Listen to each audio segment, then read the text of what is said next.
we are starting with your next lecture, lecture number 3 of structure of atom, that is the electromagnetic wave theory. So this theory was given by scientist James Clerk Maxwell in 1780. ਪਹਿਲੋਂ ਆਰਾਮ ਨਾਲ ਧਿਆਨ ਨਾਲ ਸਮਝੋ ਕਿ ਸਾਡੇ ਕੋਲ electromagnetic radiations ਕੀ ਹੁੰਦੀਆਂ ਨੇ। ਬੇਟਾ ਕਿਸੇ ਵੀ source of light, either a flame, a bulb, a tubelight, even sun ਦੇ ਵਿੱਚੋਂ ਜਿਹੜੀਆਂ ਵੀ ਕੰਟੀਨਿਊਸਲੀ એનર્ਜੀ ਅਮਿਟ ਹੁੰਦੀ ਆ ਇਨ ਫਾਰਮ ਆਫ ਰੇਡੀਏਸ਼ਨਸ, ਉਹਨਾਂ ਨੂੰ ਆਪਾਂ ਇਲੈਕਟ੍ਰੋਮੈਗਨੈਟਿਕ ਰੇਡੀਏਸ਼ਨਸ ਕਹਿੰਦੇ ਆ ਜਾਂ ਇਲੈਕਟ੍ਰੋਮੈਗਨੈਟਿਕ वेव्स कहते हैं। बेटा electromagnetic radiations do not require any medium to travel, do not require any medium to propagate. That's why sun ਦੇ ਵਿੱਚੋਂ ਨਿਕਲਣ ਵਾਲੀਆਂ ਰੇਡੀਏਸ਼ਨ ਸਪੇਸ ਵੈਕਿਊਮ ਦੇ ਵਿੱਚੋਂ ਹੁੰਦਿਆਂ ਹੋਇਆਂ ਵੀ ਹਰ ਪਲੈਨਟ ਦੇ ਉੱਤੇ ਅਰਥ ਤੱਕ ਪਹੁੰਚ ਜਾਂਦੀਆਂ ਨੇ। ਸੋ sun ਦੇ ਵਿੱਚੋਂ ਨਿਕਲ ਅਮਿਟ ਹੋਣ ਵਾਲੀ ਕੰਟੀਨਿਊਸ ਵਾਈਟ ਲਾਈਟ ਨੂੰ ਆਪਾਂ ਇਲੈਕਟ੍ਰੋਮੈਗਨੈਟਿਕ ਰੇਡੀਏਸ਼ਨਸ ਕਹਿੰਦੇ ਆ, ਜਿਹੜੀਆਂ ਕਿ ਵੈਲੋਸਿਟੀ ਆਫ ਲਾਈਟ ਦੇ ਨਾਲ ਟਰੈਵਲ ਕਰਦੀਆਂ ਨੇ ਐਂਡ ਉਹਨਾਂ ਨੂੰ ਪ੍ਰੋਪੋਗੇਟ ਕਰਨ ਦੇ ਲਈ ਕੋਈ ਵੀ ਮਟੀਰੀਅਲ, ਕੋਈ ਵੀ ਮੀਡੀਅਮ ਨਹੀਂ चाहिए। Means electromagnetic radiations can even propagate in vacuum.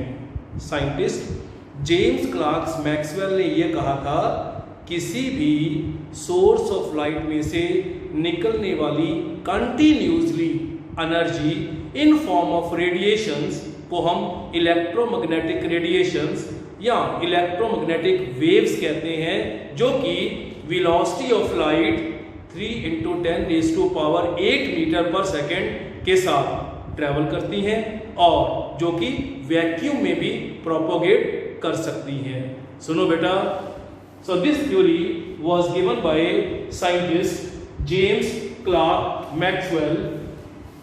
So James Clerk Maxwell in 1870, and according to electromagnetic wave theory, energy is emitted continuously from a source of light in form of radiations, so called electromagnetic radiations or electromagnetic waves, जिसमें याद रखो electromagnetic radiations can also be produced by movement of charged body in presence of magnetic field or by movement of magnet in presence of strong electric field, where electromagnetic waves can be produced by charged bodies moving in magnetic field or by magnet in presence of electric field. Now we are moving to the next. What are the characters of electromagnetic?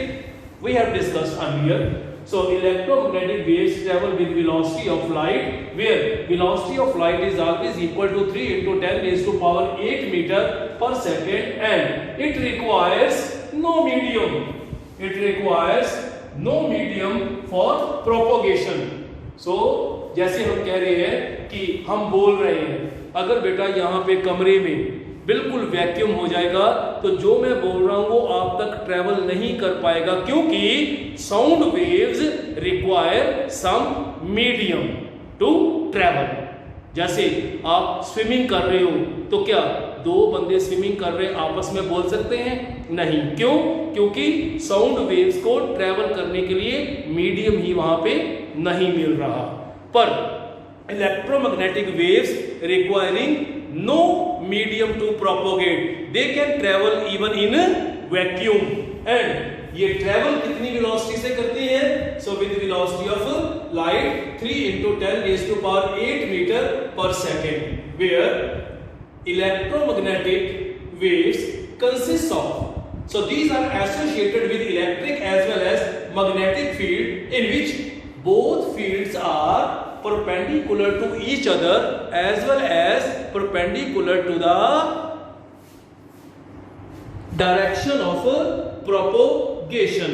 So just for your understanding, beta, I am considering that purple wave is a electric wave and green fluorescent wave is we are considering it is magnetic field, and this stick is considered to be the direction of propagation.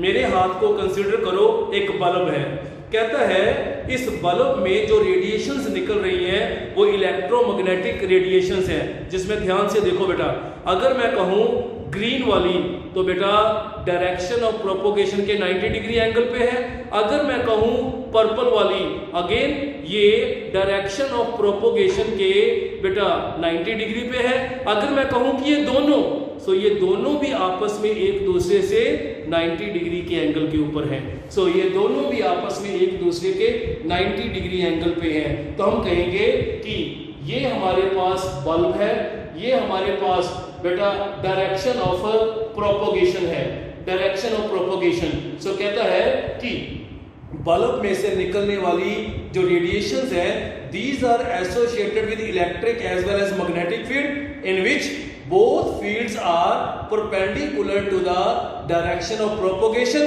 as well as they are perpendicular to each other.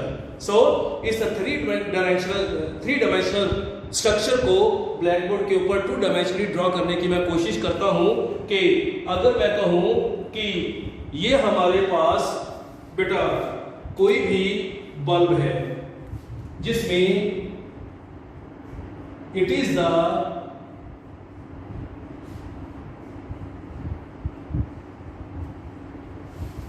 Source of light, so ये हमारे पास है direction of propagation.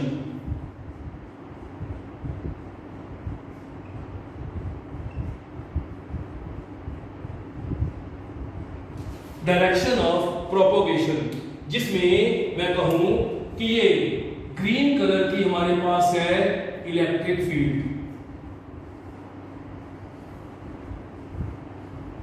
और red colour की मैं कह रहा हूं कि ये है हमारे पास मैग्नेटिक फील्ड।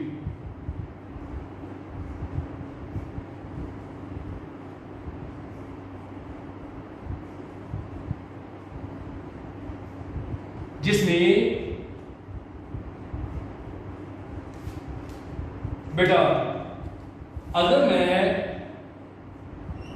ये कहूं कि देखो बेटा ग्रीन कलर वाली अगर मैं मान रहा हूं कि मेरे पास इलेक्ट्रिक फील्ड है, it is perpendicular to the direction of propagation.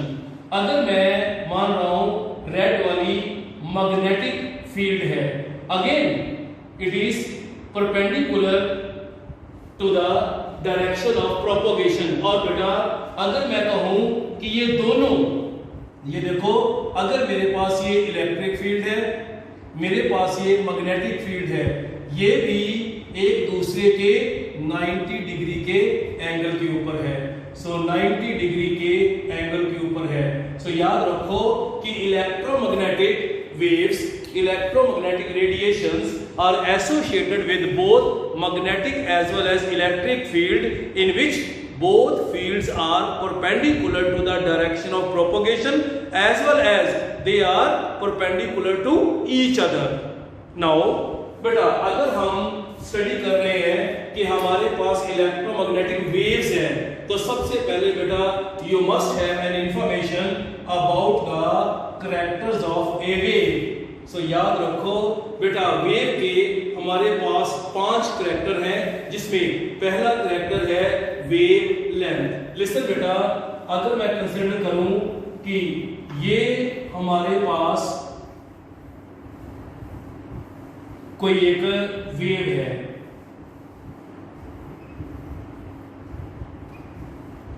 जिसमें हम अबव द प्लेन को मानते हैं इट इज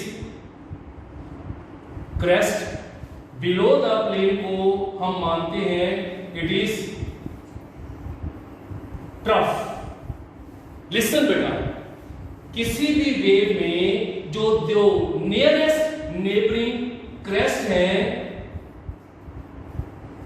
उनमें जो डिस्टेंस है उसको हम वेवलेंथ बोलते हैं, जिसको हम लैम्डा के साथ डिनोट करते हैं। सिमिलरली अगर कहें कि बेटा distance between two nearest neighbouring troughs is said to be a wavelength. So distance between two nearest crest or nearest troughs is said to be wavelength. It is always measured in units of length, जिसमें बेटा very very very very important, इस चीज को learn करो।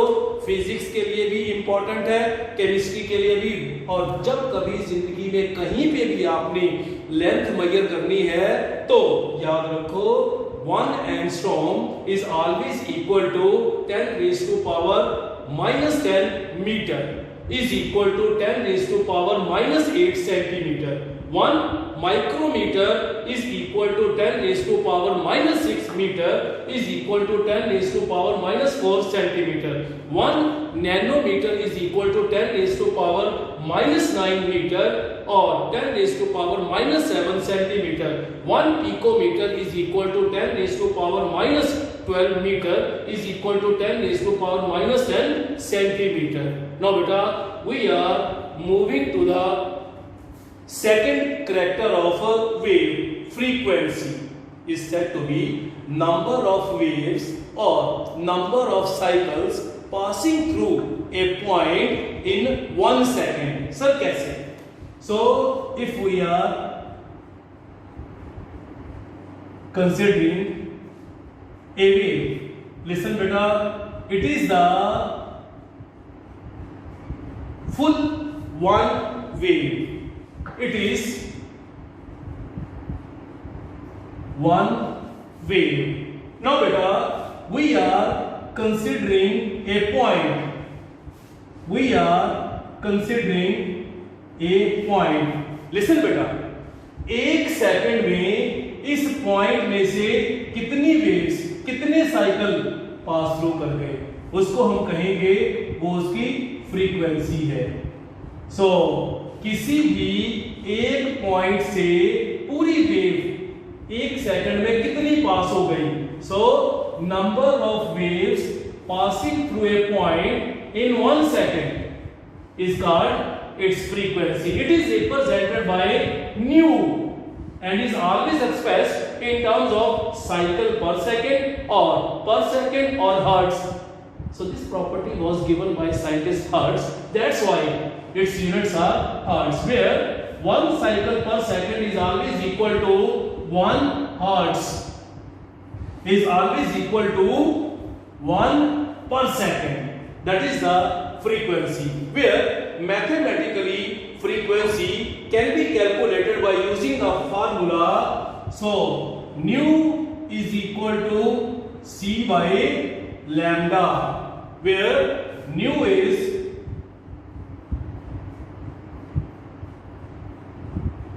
frequency, c is velocity of light, which is constant, always equal to 3 into 10 raised to power 8 meter per second, and lambda is wavelength. Wavelength. Nu is equal to c by lambda. Nu is equal to c by lambda. Nu is equal to. Now we are moving to the next, velocity, which is always constant. Beta, we are considering a wave. So wave always propagate in this manner. So if we are considering is a linear distance traveled by a wave, linear distance, जिसको हमने ऐसे distance नहीं नापना, linearly अगर हम कहें कि किसी भी वेव ने बेटा is the linear distance travelled by A wave in 1 second, So this linear distance traveled by a wave which is expressed in meter per second, so is the linear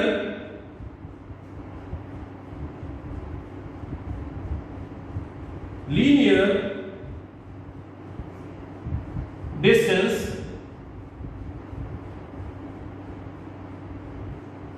traveled by a wave in 1 second.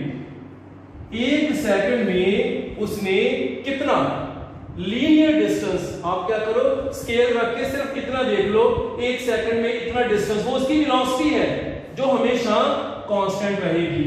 So that is 3 × 10⁸ metre per second या 3 × 10⁻10 centimetre per second. Now we are moving to the wave number. Listen बेटा, ये हमारे पास एक wave है और ये एक full wave है, ये एक फुल वेव है, ये एक फुल वेव है। बेटा अगर हमें कहा जाए कि यहां से लेके हम माने कि ये हमारे पास 1 सेंटीमीटर लेंथ है, उस 1 सेंटीमीटर लेंथ में ये एक वेव आ गई, ये हमारे पास 2 वेव्स आ गई, ये हमारे पास 3 वेव्स आ गई। ये उसका वेव नंबर है कि 1 सेंटीमीटर लेंथ में जिस भी वेव के जितने साइकिल्स हैं बेटा वो उसका वेव नंबर है। जितनी भी total number of waves present in 1 centimetre length is called the wave number, जिसमें याद रखो mathematically wave number is represented by nu bar. So mathematically nu bar is always reciprocal of wavelength. It is reciprocal of wavelength. आपने 2 फार्मूले सीख लिए मेरे से। पहले बेटा nu is equal to c by lambda, second nu bar is equal to 1 by lambda. Now we are moving to the next and the last property, last character of wave, that is wave amplitude is represented by small a. If we are considering a wave with crest, with trough, crest, trough. Listen students, so height of the crest or depth of the trough is said to be the wave amplitude. So height of crest or depth of trough is said to be the wave amplitude. And listen, wave amplitude is mainly used to determine the intensity of a wave. Greater the wave amplitude, more intense will be the wave. So we are starting with again for your revision. बेटा किसी भी source of light में से निकलने वाली continuous energy in form of radiations को हम electromagnetic radiations या इलेक्ट्रोमैग्नेटिक वेव्स कहते हैं, जो कि वेलोसिटी ऑफ लाइट से ट्रेवल करती हैं और जिनको ट्रेवल करने के लिए कोई भी मीडियम नहीं चाहिए। उसके बाद किसी भी सोर्स ऑफ लाइट में से जब इलेक्ट्रोमैग्नेटिक रेडिएशंस निकलती हैं, these are associated with electric as well as magnetic field, in which both fields are perpendicular to each other as well as perpendicular to the direction of propagation. Now wavelength, it is the distance between two nearest neighboring crests or nearest neighboring troughs. इस चीज को बेटा learn करना है। 1 angstrom is equal to 1 micrometer is equal to 1 nanometer is equal to 1 picometer is equal to frequency.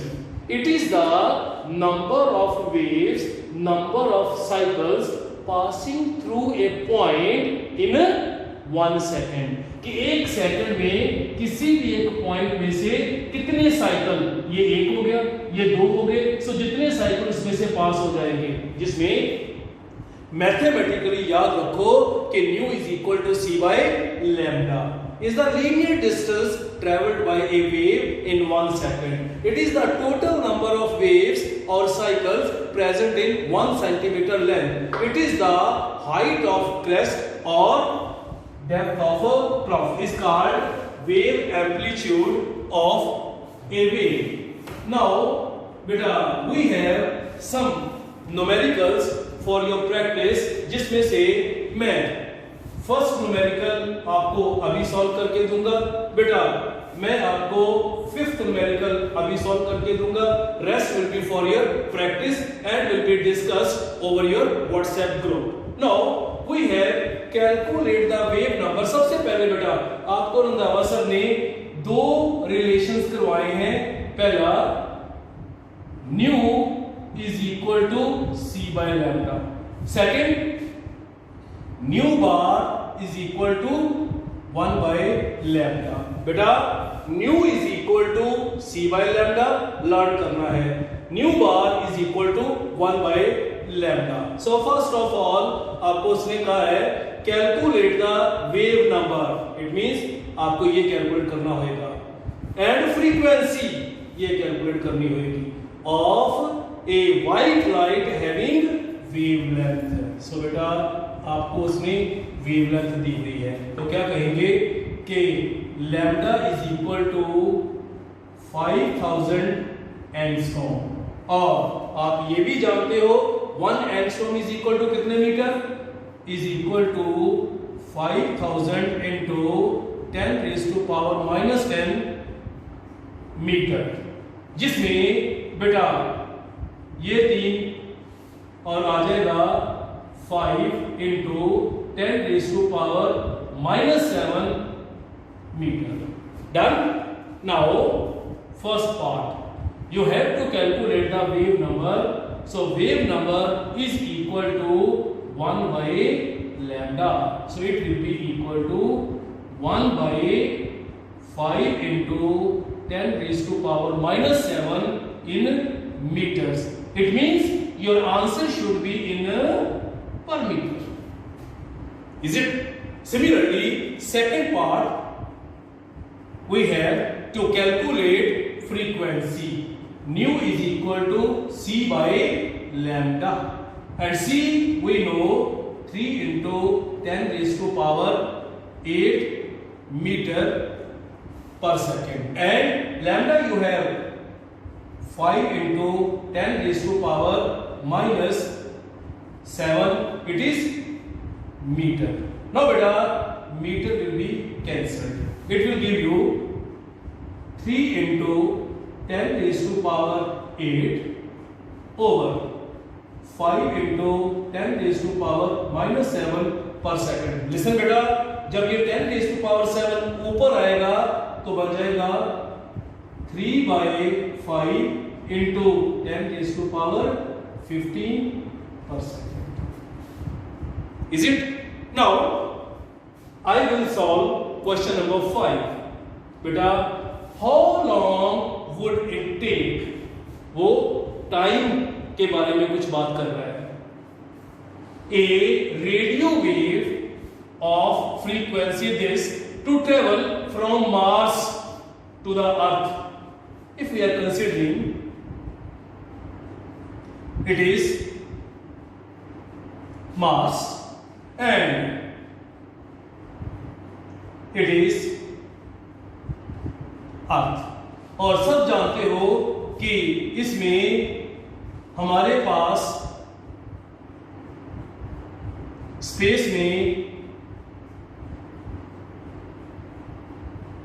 Vacuum होता है। जिसमें उसने कहा है कि मार्स से अर्थ तक ये जो इलेक्ट्रोमैग्नेटिक रेडिएशंस हैं उनको distance 8 into 10 raised to power 7 kilometre बेटा इन्होंने ट्रैवल करना है, जिसको हम कह सकते हैं is equal to 8 into 10 raise to power 10 metre. Now बेटा याद रखो कि इन स्पेस और vacuum all electromagnetic waves travel with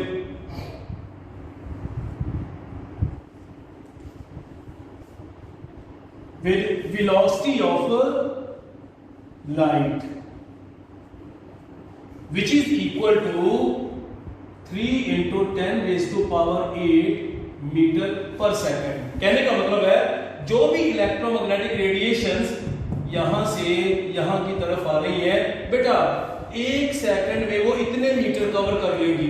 तो फिर मैं क्या कहूंगा कि 3 into 10 raised to power 8 metre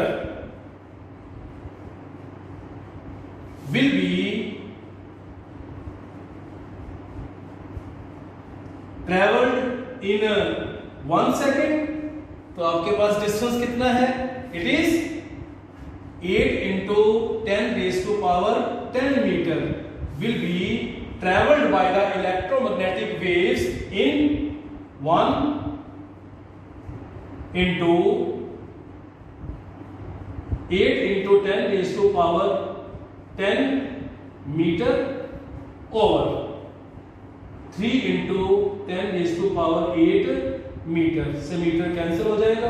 so आपके पास आ जाएगा आंसर सेकंड्स में। बेटा आपके लिए मैंने जो अगला न्यूमेरिकल दिया मैंने आपको कहा है कैलकुलेट इन इयर्स। तो क्या करोगे जो सेकंड में आएगा डिवाइडेड बाय 60 करोगे तो मिनट्स में आ जाएगा, डिवाइडेड बाय 60 करोगे तो आवर्स में आ जाएगा, डिवाइडेड बाय 24 करोगे तो वो डेज में आ जाएगा, डिवाइडेड बाय 365 करोगे तो वो ईयर्स में आ जाएगा। इसमें फ्रीक्वेंसी की हमें कोई जरूरत नहीं थी। आपने सिंपली कहना है कि प्लेनेट से दूसरे प्लेनेट तक डिस्टेंस क्या है। क्यों? क्योंकि हम जानते हैं कि स्पेस में electromagnetic waves travel with velocity of light. अगर वो इतने मीटर 1 सेकंड में ट्रेवल कर रही है तो इतने मीटर कितने में करेंगी। Now we are moving to the next बेटा, that is very very important and somewhat complicated for the students.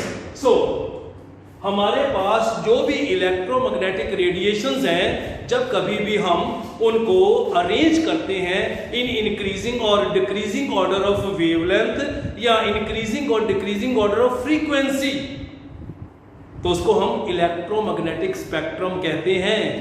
पर बेटा आप लोगों को क्वेश्चन यही आता होता है कि इलेक्ट्रोमैग्नेटिक स्पेक्ट्रम में गैमा रेज की वेवलेंथ अल्ट्रावायलेट से कम है कि ज्यादा है, एक्स रेज की रेडियो वेव से वेवलेंथ कम है कि ज्यादा है।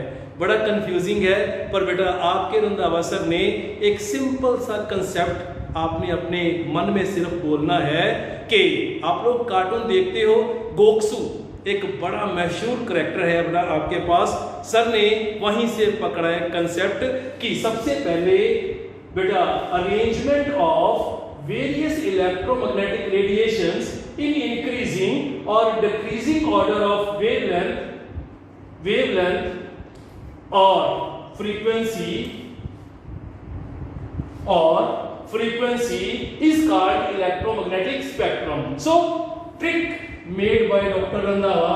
So just to learn the electromagnetic spectrum, so you have to learn cartoon गोक्सू के पास विम बार जिसमें कार्टून गोक्सू आप जानते हो।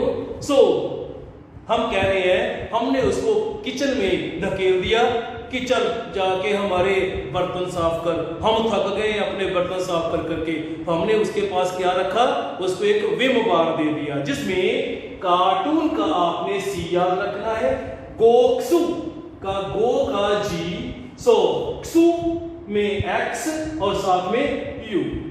सो विम बार में VIM और R, कार्टून गॉक्सू के पास Vim bar, where C stands for cosmic rays, gamma rays, X rays, ultraviolet.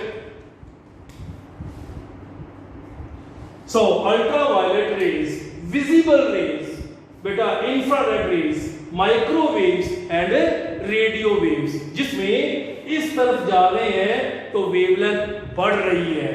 So increase in wavelength, और आप जानते हो कि वेवलेंथ हमेशा फ्रीक्वेंसी के इनवर्सली प्रोपोर्शनल है. इस तरफ अगर वेवलेंथ बढ़ रही है तो फ्रीक्वेंसी कम हो रही है.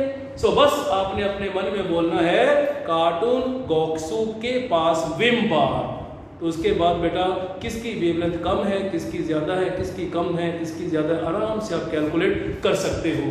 सिमिलरली अगर हम इस तरफ आएंगे तो बेटा इंक्रीज इन फ्रीक्वेंसी और डिक्रीज इन वेवलेंथ हो रहा है. और विजिबल वेव्स क्या है, जिनको बेटा हमारी आईज देख सकती हैं. सो ये हमारी विजिबल रेंज वाली है, जिसको कि ह्यूमन आई डिटेक्ट कर सकती है, जिसमें कि आपको 6-7 स्टैंडर्ड में भी पढ़ा था कि विजिबल रेंज का मतलब है VIBGYOR, where VIBGYOR, where V stands for violet, so indigo, blue, green, yellow, orange and red. Again आपको मालूम है इस तरफ जा रहे हैं तो वेवलेंथ बढ़ रही है. इसका मतलब क्या है कि जो वायलेट कलर वाली रेडिएशंस हैं वो शॉर्टेस्ट वेवलेंथ और मैक्सिमम फ्रीक्वेंसी वाली होंगी. सिमिलरली रेड कलर वाली जो है वो लॉन्गेस्ट वेवलेंथ और